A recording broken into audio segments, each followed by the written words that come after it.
Bonjour, hier le 4 février 2020, le Sénat a adopté, alors de justesse, la loi sur la bioéthique, mais relative à la PMA, la procréation médicale assistée. Le score effectivement était très juste puisqu'il y avait 153 voix pour, 143 voix contre et 45 abstentions.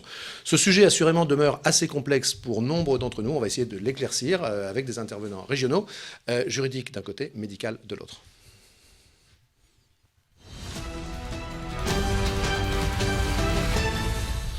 Alors, à ma droite, le sujet médical, justement, c'est le professeur Nathalie Rive. Vous êtes professeur intervenante au CHU de Rouen. Vous êtes médecin biologiste spécialiste de la reproduction.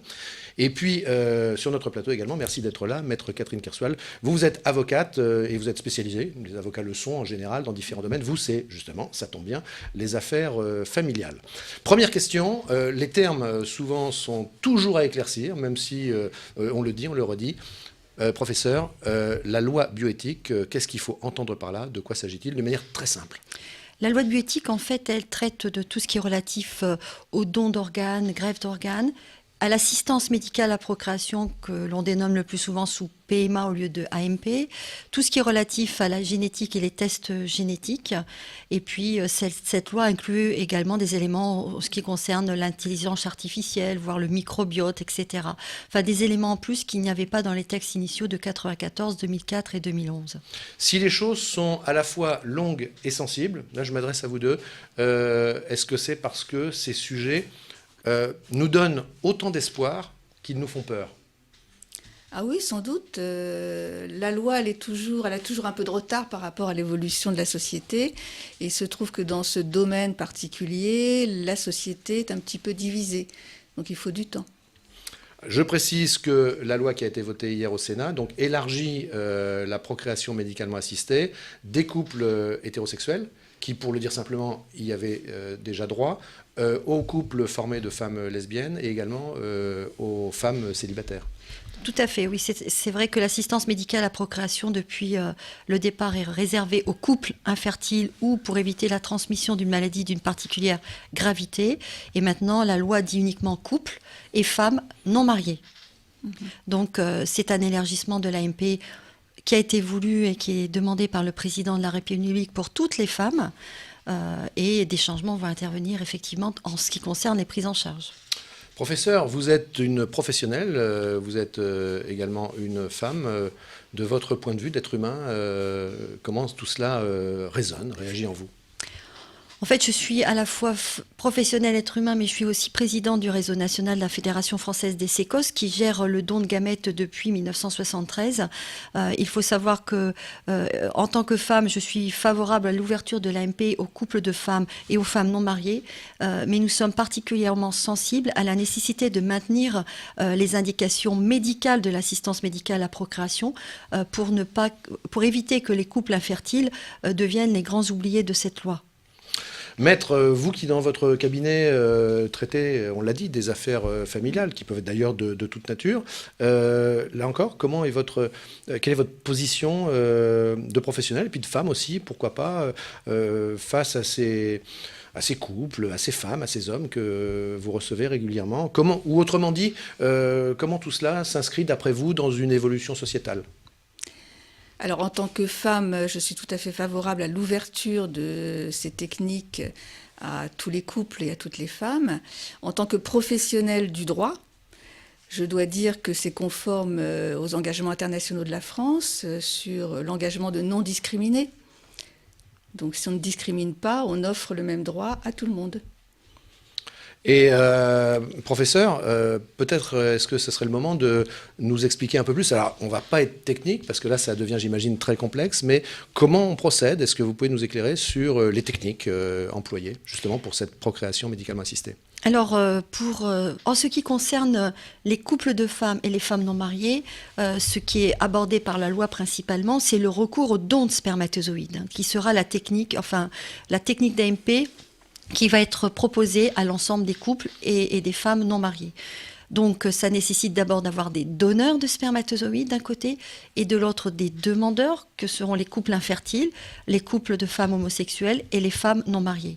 Donc, il faut qu'il y ait une adéquation entre les donneurs et les couples. On sait très bien que cette extension de l'AMP aux couples de femmes et aux femmes non mariées va augmenter les demandes entre 2,5, 3 fois, 4 fois aux demandes actuelles. C'est les données que l'on a de l'international. Donc, il va falloir plus de donneurs, mais aussi plus de professionnels pour accueillir ces nouvelles demandes. Alors, si je ne m'abuse, en matière de dons de spermatozoïdes, on est toujours un petit peu limite, c'est bien ça? Alors, en fait, en ce qui concerne le don de spermatozoïdes, nous fonctionnons actuellement, je dirais, à flux tendu. C'est-à-dire, on répond correctement à toutes les demandes des couples infertiles. Mais c'est vrai que si s'ajoutent là des nouvelles demandes, on risque de mettre en place des délais d'attente beaucoup plus longs, à la fois pour les couples infertiles et les nouvelles demandes. Parce que si on n'a pas assez de donneurs, on ne pourra pas répondre. Et s'y associe dans le texte de loi le fait qu'il va y avoir un changement en ce qui concerne les donneurs de gamètes, qui restent anonymes en ce qui concerne l'information vis-à-vis des couples, mais la transmission des données identifiantes possibles lorsque les jeunes adultes conçus le demanderont feront qu'on s'attend à une diminution des donneurs qui vont se présenter. Donc la conjonction des deux risque d'entraîner une pénurie. C'est un terme qu'on utilise mais que j'aime pas du tout. Ouais.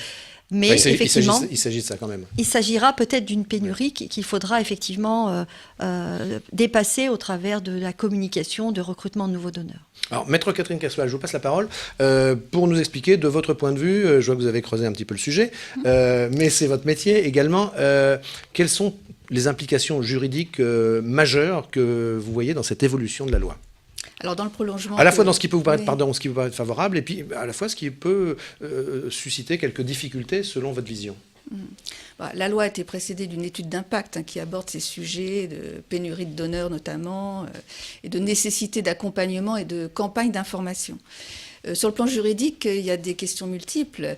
Il y a la question du remboursement par la sécurité sociale, qui a été fortement limitée par le Sénat hier. Il y a la question de la filiation, l'établissement de la filiation des enfants.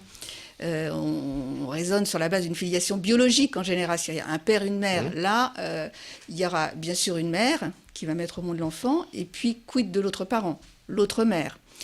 Donc la loi avait prévu l'établissement d'une filiation par une déclaration anticipée. Une déclaration anticipée... Et ça a été abandonné par le Sénat et qui demande que ça se fasse par la voie de l'adoption en passant devant un notaire. Donc c'est plus compliqué, c'est plus cher. Voilà. L'autre question juridique, c'est celle effectivement de l'accès aux données, donc à l'identité du donneur. Donc le donneur aura l'obligation de délivrer au préalable un certain nombre de données non identifiantes, c'est-à-dire qu'il ne touche pas à son identité, mais à son état de santé, etc. Et par contre, l'enfant, une fois majeur, aura le droit de connaître l'identité du donneur qui aura au préalable donné son consentement. Voilà, donc à supposer effectivement que le donneur l'ait accepté. Qu'il l'ait donné. Il y a, professeur, j'en profite pour vous poser une question. J'ai fait un reportage il y a quelque temps sur le don de moelle osseuse.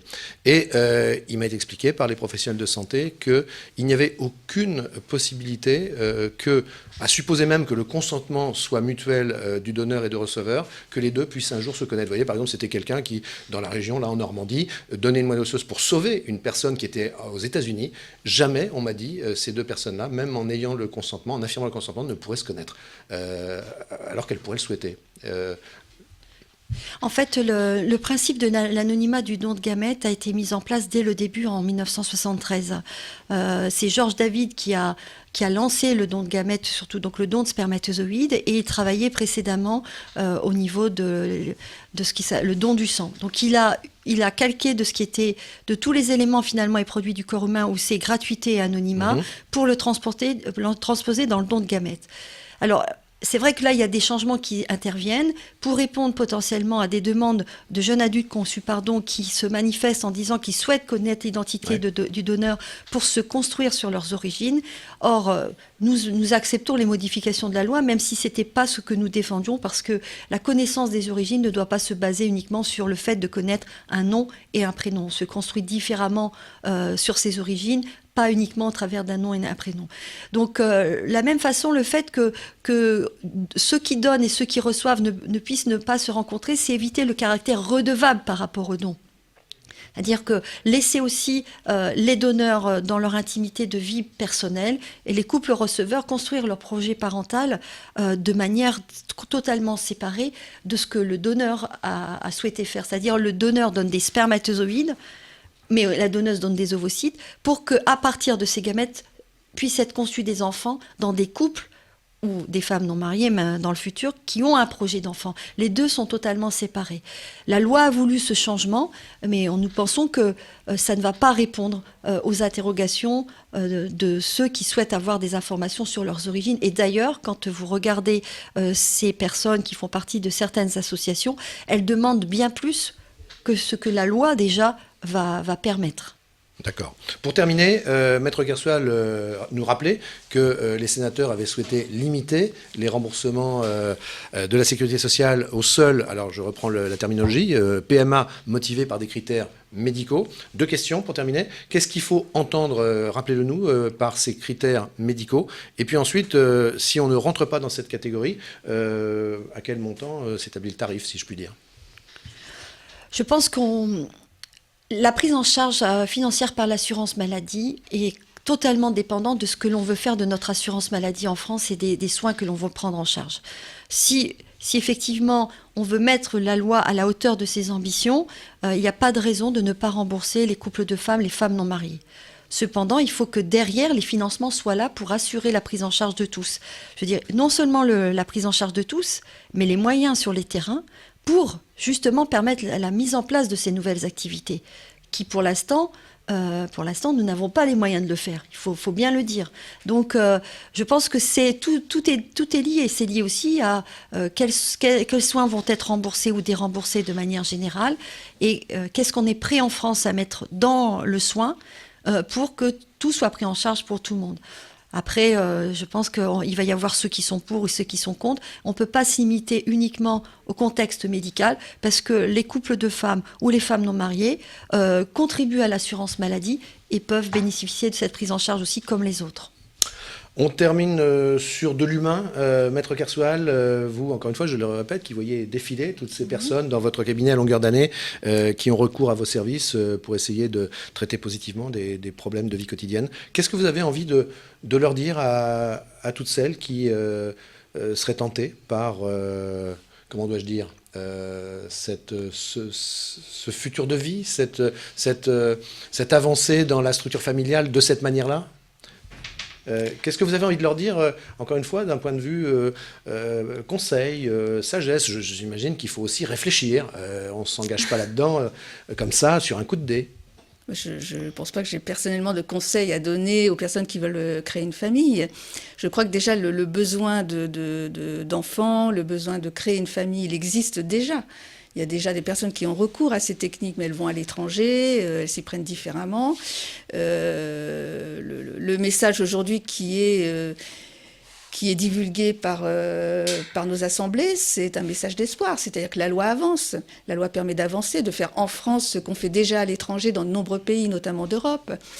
Et sur le plan notamment de cette question du remboursement par la sécurité sociale, c'est un point fondamental. La question d'argent, elle est quand même centrale. S'il faut payer 4 000 € pour bénéficier d'un don d'ovocytes, c'est impossible pour la plupart. Donc l'idée, c'est quand même un problème de société. C'est la société tout entière qui est concernée. Aujourd'hui, notre société est très vieillissante. On a besoin d'enfants, en clair. Donc voilà, c'est à ça qu'il faut réfléchir et je pense qu'effectivement, un remboursement égal pour tous, c'est conforme à l'état d'esprit de notre société, c'est conforme à notre projet de société. Et par la suite, professeur, dans les années qui viennent, les décennies qui viennent, ça sera quoi, l'avenir? Après la PMA, la loi est déjà obsolète. La GPA, on ira vers quoi? La loi de bioéthique là, qui va être votée est déjà obsolète parce que finalement, comme cela vient d'être dit, les enfants conçus au sein de couples de femmes ou de femmes seules sont déjà présents au niveau en France. Oui. Donc rien n'est nouveau. Tout ce qu'il faudra voir, c'est tout ce qui va être relatif autour de la génétique, je dirais autour des évolutions, autour des techniques d'assistance médicale à la procréation, non pas uniquement pour répondre à une demande qui n'est pas forcément sociétale, mais certaines indications médicales. Il y a 20 ans, lorsque j'ai commencé, j'aurais jamais imaginé ce que je fais à l'heure actuelle. Donc se projeter sur dans 20 ans, c'est extrêmement difficile, oui. mais la science avance extrêmement rapidement et la loi met du temps à valider ce que la science a déjà démontré. Oui, ça avancera doucement mais sûrement, et puis en même temps, le juridique avancera également doucement mais sûrement. Il avance sûrement, il avance quelquefois un petit peu plus vite que la loi, parce que la Cour de cassation, quelquefois, a des arrêts qui vont plus loin que ne le voudrait le législateur. Merci beaucoup, mesdames, d'être passées par le plateau de PNTV et puis de nous avoir donné ce double éclaircissement régional, d'un côté médical et de l'autre juridique. À bientôt pour un prochain Push News.